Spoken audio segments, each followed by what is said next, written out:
പരിശുദ്ധി നേടുകയും തൻ്റെ റബ്ബിൻ്റെ നാമം സ്മരിക്കുകയും എന്നിട്ട് നമസ്കരിക്കുകയും ചെയ്തവൻ വിജയിക്കുക തന്നെ ചെയ്തു. അപ്പോൾ നരകം കാട്ടി പേടിപ്പിക്കുന്നിടത്തൊക്കെ സ്വർഗം കാട്ടി പ്രലോഭിപ്പിക്കുകയും ചെയ്യുന്നു വിശ്വസിക്കുന്നവർക്ക്. വിശ്വസിക്കാത്തവരെ നരകത്തിലിട്ട് പൊരിക്കുമെന്നും പറയുന്നു. പക്ഷേ നിങ്ങൾ ഐഹിക ജീവിതത്തിന് പ്രാധാന്യം നൽകുന്നു. പരലോകമാകട്ടെ ഏറ്റവും ഉത്തമവും അനശ്വരമായതാകുന്നു.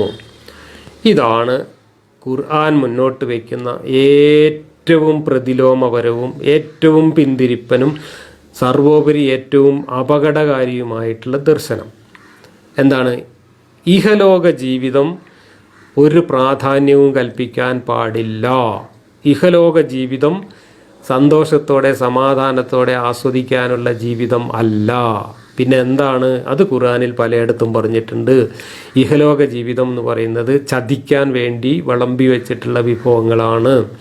നിങ്ങളെ ക്രൂരമായ പരീക്ഷണത്തിന് വിധേയമാക്കാൻ വേണ്ടി ഒരുക്കി വെച്ചിട്ടുള്ള വിഭവങ്ങളാണ്.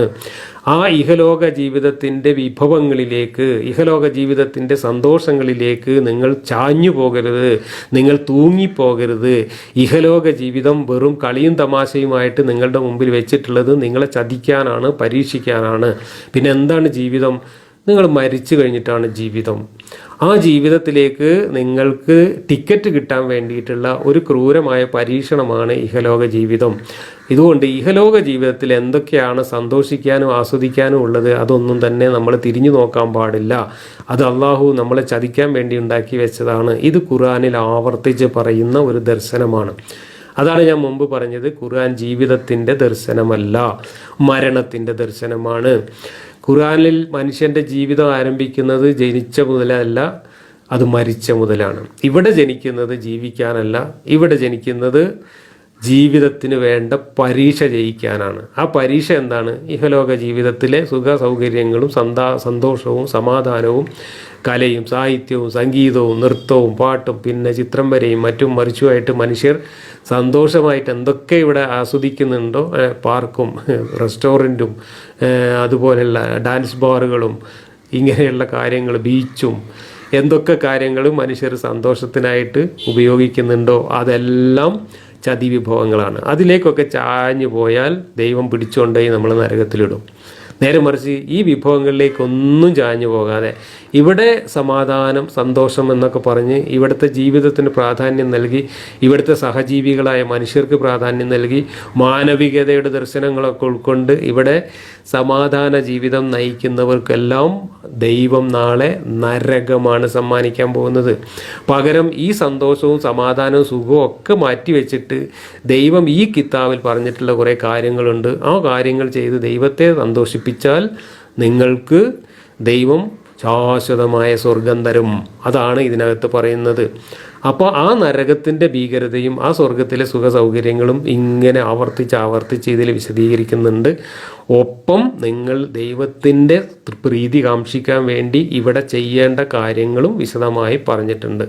ആ കാര്യങ്ങളിൽ പ്രധാനപ്പെട്ട ഒന്ന്, ഇഹലോക ജീവിതത്തിലേക്ക് തൂങ്ങിപ്പോവാതെ ചാഞ്ഞു പോവാതെ അതിൻ്റെ സന്തോഷങ്ങളുടെ പിന്നാലെ പോകാതെ ഈ ചതി വിഭവങ്ങളിലൊന്നും ഉൾപ്പെടാതെ നിങ്ങൾ മരിക്കാൻ തയ്യാറാവുക, കൊല്ലാൻ തയ്യാറാവുക. പിന്നെ ദൈവത്തിന് വേണ്ട പ്രാർത്ഥനകളും മറ്റ് ഇബാദത്തുകളും ഒക്കെ ചെയ്യുക. ഈ ഇബാദത്തുകളുടെയൊക്കെ കൂട്ടത്തിൽ ഏറ്റവും പ്രധാനപ്പെട്ട ഇബാദത്തായി ഖുർആനിൽ ആവർത്തിച്ച് 100 കണക്കിന് സ്ഥലത്ത് പറഞ്ഞിട്ടുള്ളത് വാളെടുത്തോളിയും പുറപ്പെട്ടോളിയും വെട്ടിക്കോളിയും എന്നാണ്. വെട്ടാൻ ഞാനും കൂടി തരാം. അങ്ങനെ കൊല്ലാനും വെട്ടാനും പറയുമ്പോൾ ആ നേരം വെട്ടുകൊണ്ട് നിങ്ങൾ ചത്തു കഴിഞ്ഞാൽ നിങ്ങൾക്ക് നേരെ സ്വർഗത്തിലേക്ക് ടിക്കറ്റ് തരാം എന്നാണ് ഈ കിതാബിൽ പറഞ്ഞിട്ടുള്ളത്. ഈ ഒരു ദർശനം മുന്നോട്ട് വയ്ക്കുന്നു എന്നത് തന്നെയാണ് ഇസ്ലാമിനെ ഇത്രയും അപകടകരമായ ഒരു പ്രത്യയശാസ്ത്രമാക്കി മാറ്റുന്നത്.